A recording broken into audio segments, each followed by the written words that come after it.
हमने पहले भी कथा में कहा है कि सोमवार की अष्टमी के दिन भूल से भी अगर एक बेलपत्र, एक श्वेत पुष्प शंकर भगवान को समर्पित हो जाता है तो ये मानकर चलें कि आपने कुछ मांगा भी नहीं तो भी शंकर भगवान देने के लिए आपके दरवाजे पर पहुंच जाए। भूलवश सोमवार की अष्टमी के दिन अगर भूलवश भी अगर हमारे हाथ से एक बेलपत्र, एक पुष्प शिव को समर्पित हो जाए तो समझ लो कि कहीं शंकर की उदारता, कहीं शिव की कृपा।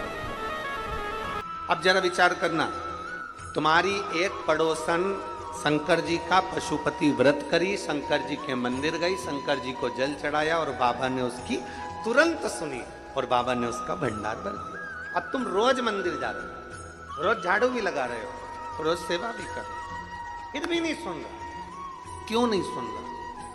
उसका केवल एक कारण, बच्चे को रोटी का टुकड़ा तो दे दिया पर समय, दिल, मन से उसको नहीं खिलाया।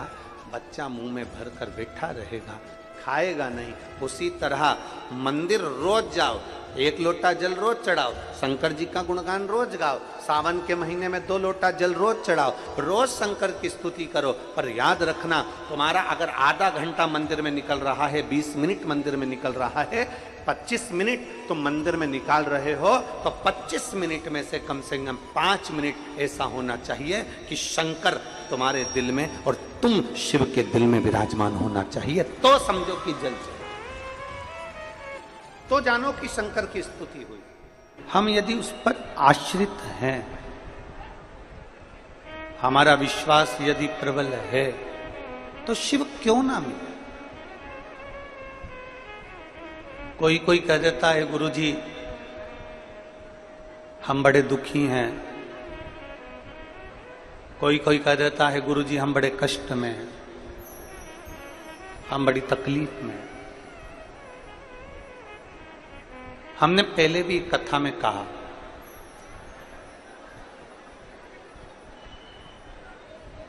सुख और दुख 2 पलड़े हैं, ये जरूर आएंगे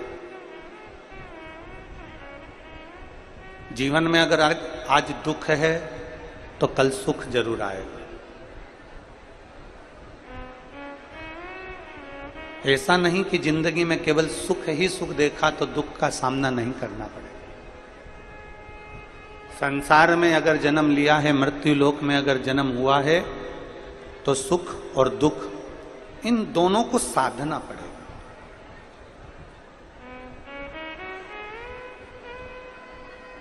अगर संसार में जन्म लिया है, मृत्यु लोक में अगर आप और हम जन्मे हैं तो सुख और दुख को साधना।